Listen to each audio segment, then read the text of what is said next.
प्रभो मंगलमय महाप्रभु ठाकुरे बाबा धवलेश्वराय नमो नमः। दीपं ज्योति परम ब्रह्म दीपं ज्योति जनार्दन दीपहरत मे पापो पूजा दीप नमस्तुते। बाबा धवलेश्वर महाप्रभु संसार सुखी रखंतु। आज ज्येष्ठ मास प्रतिपदा तिथि शुभ मंगलवार समस्त श्रद्धालु भक्त मानकर मंगल करंतु। समस्त श्रद्धालु भक्त मान आश्रीपद करंतु। कर्म क्षेत्र उन्नति करंतु। ग्रहरिष्ट खंडन करंतु। जगत मंगल करंतु। विश्वर कल्याण करंतु। आपणकर नाम विख्यात करंतु। सेवकर डाक श्रवण करंतु।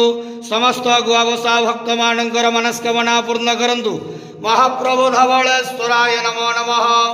संसार सुखी रखंतु आनंद जवार हरि बोलो।